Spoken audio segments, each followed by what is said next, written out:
Hello guys, welcome to my channel. তো এইটা ছিল আমাদের বাড়ির যে প্রথম শনিবার ভাদ্র মাসে, তো সেই শনিবারের পুজো।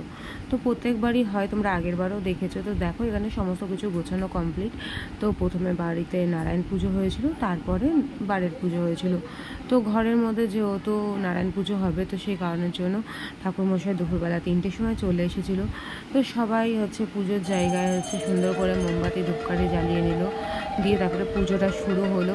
তারপরে ঘরের পুজো হয়ে যাওয়ার পরে আমরা ঘরে বসে ঘরের পুজোর প্রসাদটা মেখে নিয়েছিলাম। তো তারপরে সেটা বাইরে আবার পুজো হলো, তখন বাইরের পুজোতে আমরা বাইরে গেছিলাম। তো বাইরে সেই পুজো হয়েছিল, তারপরে বাইরের পুজোর প্রসাদ মাখা হয়েছিল, তারপরে সবাইকে প্রসাদ দেওয়া হয়েছিল একে একে। তো দেখো এখানে এখন প্রথমে নারায়ণ পুজো হচ্ছিল, তো সেখানে আরতি হচ্ছিল। তারপরে নারায়ণ পুজোটা শেষ হতে হতে প্রায় 4টে সাড়ে 4টে বেজে গিয়েছিলো। তারপরে বাড়ির পুজো শুরু হয়েছিল প্রায় সন্ধ্যে 6টার সময়। তো এখানে নারায়ণ পুজোর পাঁচালি পড়া হচ্ছিল, সেটাই সবাই মন দিয়ে শুনছিল। তো তোমাদের কাদের কাদের বাড়িতে এরকম ভাদ্র মাসে পুজো হয় তারা কিন্তু প্লিজ কমেন্ট করে জানিও। আমাদের বাড়িতে তো পুজো হয়েছে, আমরা তো খুব মজা করে করেছি।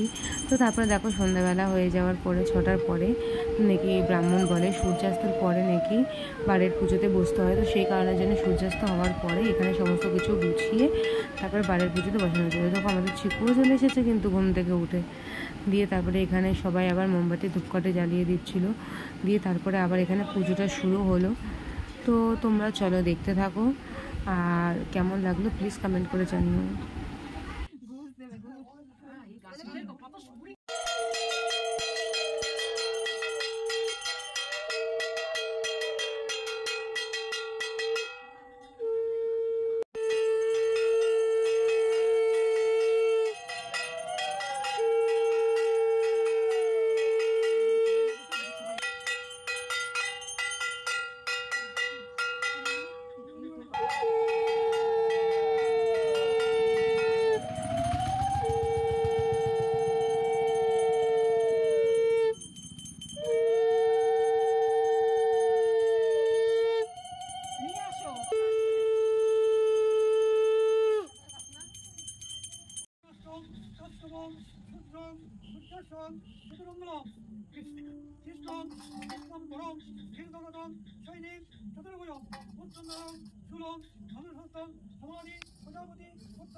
এবার প্রথম করো।